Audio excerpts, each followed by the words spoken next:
Rangoon இந்த படம் வந்து இந்த படத்தை பற்றி சொல்கிறதுக்கு முன்னாடி இந்த படத்தை யார்கிட்ட இருந்து இது நான் ஆரம்பிக்கணும்னா ராஜ்குமார்கிட்டேருந்து தான் நான் ஸ்டார்ட் பண்ணி ஆகணும். இந்த படத்தோட டைரக்டர் என்கிட்ட அசிஸ்டன்ட் டைரக்டராக ஒர்க் பண்ணார். ஸோ உண்மையிலே வந்து ரொம்ப திறமையான ஆள்.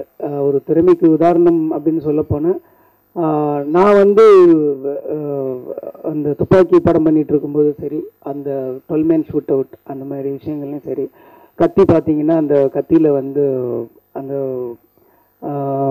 அந்த காயின் ஃபைட் ஒன்று இருக்கும். அந்த காயின் ஃபைட் அப்போ ஒரு என்கிட்ட ஒர்க் பண்ணல, பட் ஒர்க் பண்ணனாலும் எனக்கு தெரியும் இந்த படம் ஸ்கிரிப்ட் சொல்லும்போது அந்த நார்த் மெட்ராஸோட ஸ்லாங்கு சில வார்த்தைகள்லாம் அவர் சொன்ன விதம் எனக்கு ரொம்ப பதிந்துச்சு. அதனால வந்து அந்த அந்த டப்பிங்க்கு மட்டும் நான் அவரை கூப்பிட்டேன். இந்த டப்பிங்கில் கொஞ்சம் வாய்ஸஸ் வேணும், எனக்கு நார்த் மெட்ராஸ் வாய்ஸஸ் கொஞ்சம் வேணும் அப்படின்னு சொன்னோடனே அவர் வந்து நிறைய பேரை கூப்பிட்டு வந்தார். பட் எனக்கு அந்த வாய்ஸ் கூட அவ்வளோ திருப்தியாக இல்லைன்னு அவரே கொஞ்சம் டப்பிங் பேச ஆரம்பிச்சிட்டார். திடீர்னு ஒரு கட்டத்துக்கு மேலே அவரே வந்து அண்ணா சேகரண்ணா சிலை ஆகிட்டாருண்ணே அப்படின்ற ஒரு சில வாய்ஸஸ்லாம் கேட்டிங்கன்னா அது அவரோட குரல் தான் அது. ஸோ அந்தளவுக்கு வந்து எனக்கு வந்து என்கிட்ட வந்து வெளியில் போனதுக்கு அப்புறமும் வந்து எனக்காக வந்து அந்த படத்தில் வந்து நிறைய உதவி பண்ணியிருக்காரு. அதுக்காக அவருக்கு நான் தேங்க்ஸ் சொல்லணும். அது மட்டும் இல்லாமல் என்கிட்டேருந்து துப்பாக்கி படம் பண்ணிவிட்டு வெளியில் போனப்பவே அவர் வந்து 2 ப்ரொடியூசருக்கு நடுவில் காம்படிஷன்லாம் நடந்துச்சு. நான் தான் ராஜ்குமார் வச்சு பண்ணுவேன், நான் தான் ராஜ்குமார் வச்சு பண்ணுவேன்னு சொல்லிட்டு அந்த நிறுவனத்தெல்லாம் நான் சொல்ல விரும்பல. பட் அந்தளவுக்கு வந்து ஒரு 2 ப்ரொடியூசருங்க வந்து ஒரு டைரக்டருக்கு அது ஃபஸ்ட்டு படம் வாய்ப்பு கொடுக்கறதுக்கு ஒரு அவங்களுக்குள்ள ஒரு சண்டை போட்டுக்கிட்டது வந்து எனக்கு தெரிஞ்சு ராஜ்குமார் தவிர வேறு யாருக்கும் நடந்திருக்காதுன்னு நினைக்கிறேன் நான். அது காரணம் வந்து அவர் சொன்ன கதை தான். அந்த ஸ்கிரிப்ட் வந்து அவருக்கு பிடிச்சி போயிருந்தது. லக்கிலி அது வந்து எனக்கும் ஃபாக்ஸ் ஸ்டாருக்கும் அந்த வாய்ப்பு கிடைச்சிது. உண்மையிலேயே எங்களோட சந்தோஷம்தான், எங்களோட அதிர்ஷ்டம்னு நினைக்கிறேன். இந்த படத்தில் ரொம்பவே ஹார்ட் ஒர்க் பண்ணியிருக்காரு. இந்த படத்து ஸ்கிரிப்டை தாண்டி இந்த படத்தை கொண்டு வர்றதுக்கு அவர் எவ்வளோ கஷ்டப்பட்டாருன்னு ஒரு சில பேருக்கு தெரியும், எனக்கு நிறையவே தெரியும். ரொம்பவே லைஃப்பில் ஸ்ட்ரகிள் பண்ணிட்டாரு. ஒருத்தர் வந்து அசிஸ்டன்ட் டைரக்டர் ஆகிறதுக்கு ஒரு ஸ்ட்ரகிள் பண்ணுவாங்க, அசிஸ்டன்ட் டைரக்டராக வந்து டைரக்டர் ஆகிறதுக்கு ஒரு ரெண்டு ஸ்ட்ரகிள் இருக்குது ஒரு டைரக்டரோட இதில். ஸோ அவர் அசிஸ்டன்ட் டைரக்டர் ஆகிறதுக்கும் அவர் கஷ்டப்பட்டார். டைரக்டர் ஆகி அந்த ஸ்க்ரீனுக்கு கொண்டு வரதுக்குள்ளே அவர் வந்து கிட்டத்தட்ட ஒரு குழந்தைய பெற்ற அளவுக்கு அவ்வளோ கஷ்டப்பட்டிருக்காருன்றது நானே கண்கூட பார்த்தேன். நிச்சயமாக அவரோட உழைப்புக்கும் அவரோட திறமைக்கும் ஒரு நல்ல அங்கீகாரம் கிடைக்கும். நிச்சயமாக ஒரு ஒரு ஒரு ஒரு முதல் தர வரிசையில் இருக்கிற ஒரு இயக்குனராக கண்டிப்பாக ராஜ்குமார் வந்து நிற்பாருன்றதை நான் அடித்து சொல்கிறேன். இது வந்து நான் மெயினாக உங்களெலாம் மீறி அவங்க குடும்பத்தார் வந்திருக்காங்க, அதனால் அவங்களுக்குள்ள ஒரு சின்ன பயம் இருக்கும். பையன் ஃபஸ்ட் டைம் பண்ணியிருக்கான், ஸோ அது ஒரு பிக் ஸ்க்ரீனில் வந்து பார்க்குறோம் அப்படிங்கிற ஒரு இது இருக்கும். நீங்கள் கண்டிப்பாக சந்தோஷமாக இருக்கலாம்.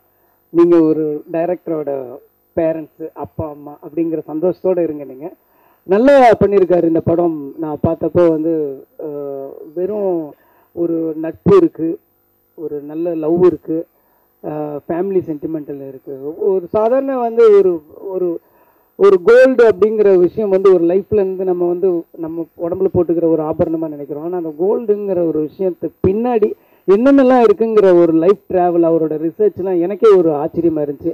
அதை ஒரு பதிவு பண்ண இடங்கள்லாம் பார்த்தீங்கன்னா நம்மளோட நார்த் மெட்ராஸ், நம்ம டெய்லி இருக்கிற இந்த சென்னையில் வந்து இந்த மாதிரி லொக்கேஷன்ஸ்லாம் இருக்கா அப்படின்னு தெரிஞ்சுக்கிற நமக்கே ஆச்சரியமாக இருக்கிற அளவுக்கு ரொம்ப புதுசான ஒரு இடங்களில் போய் தேடி ஹார்ட் ஒர்க் பண்ணியிருக்காரு.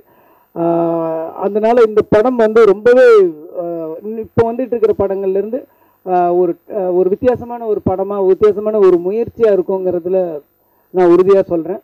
இந்த படத்தோட கதாநாயகன் கௌதம் அவர்கள் வந்து எனக்கு பிடிச்ச இளம் கதாநாயகர்கள் அவரும் ஒருத்தர். நல்லா பண்ணியிருக்காரு. இன்னும் சொல்லப்போனால் அவர் வந்து ஒரிஜினலாக இவ்வளோ கலராக இருப்பாருன்னு நான் இன்றைக்கி தான் தெரிஞ்சுக்கிட்டேன். அந்த ஷூட்டிங்க்கு நான் ஒரு 2-3 தடவை போனப்போ கருப்பாக ஒருத்தரை பார்த்தாரு. சரி, நம்மளை மாதிரி ஒருத்தராட்டிருக்குன்னு நினச்சேன். இப்போ தான் தெரியுது அவர் வந்து இவ்வளோ அந்த படத்துக்காக மாறியிருக்காரு அப்படிங்கிற மாதிரி தெரியுது. இந்த படத்தில் நடித்த நிறைய கேரக்டர்ஸ் எல்லாருமே மனசில் நிற்கிற மாதிரி நல்லாவே பண்ணியிருக்காங்க. சொன்ன மாதிரி ஊட்டியில் படித்த ஒருத்தர் வந்து நார்த் மெட்ராஸ் ஸ்லாங் வந்து நல்லா பண்ணியிருக்காருன்றது காரணம் வந்து அவரோட உழைப்பும் டைரக்டரோட உழைப்பும் தான் சொல்லணும் நான். அதுக்கப்புறம் அந்த படத்தில் இருக்கிற ஹீரோயின் சனா வந்து நான் வந்து நான் ஃபஸ்ட்டு படம் சிம்ரனோட ஃபஸ்ட்டு ஃபிலிம் வந்து நான் அசிஸ்டன்ட் டைரக்டராக ஒர்க் பண்ணேன். ஸோ சிம்ரனை வந்து ஃபஸ்ட் டைம் ஸ்க்ரீனுக்கு முன்னாடி நான் பார்க்கும்போது அவங்க என்ன ஒன்று இருந்ததோ அது வந்து நான் அவங்கள வந்து இந்த படத்தில் நடிக்கும்போது நான் பார்த்தேன். நான் நிச்சயமாக தமிழ் ரசிகர்களுக்கு கண்டிப்பாக சிம்ரனோட இடம் அந்த மாதிரி ஒரு இடத்துக்கு வருவாங்கன்றது என்னோட நம்பிக்கை. கண்டிப்பாக வருவாங்க. ஒரு நல்ல பர்ஃபார்மன்ஸ் பண்ணியிருக்காங்க, நல்ல ஒரு ஸ்மைல் இருக்குது. ஸோ கண்டிப்பாக வந்து அவங்களுக்கும் தமிழ் சினிமாவில் ஒரு நல்ல இடம் இருக்கும் அப்படின்றது நான் உறுதிட்டு சொல்கிறேன்.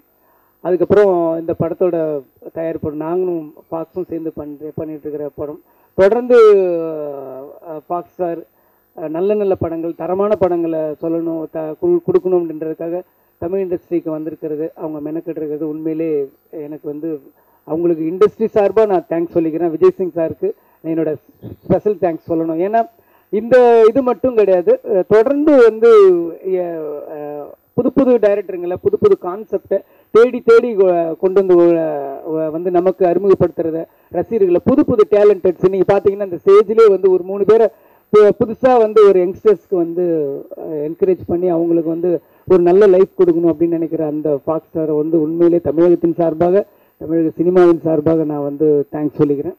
இந்த படத்தில் வந்து இன்னைக்கு வந்து மியூசிக் டைரக்டர்ஸ் 2 பேரும் ரொம்ப நல்லாவே பண்ணியிருக்காங்க. இதில் வந்து இந்த 2 சாங் இன்றைக்கி ப்ளே பண்ண இந்த 2 சாங்குமே ரொம்ப நல்லா இருக்குது. ஆல்ரெடி வந்து இதோட ட்ரைலரு அதுக்கப்புறம் இந்த சாங் 2மே பரபரப்பாக பேசப்பட்டுருக்கு.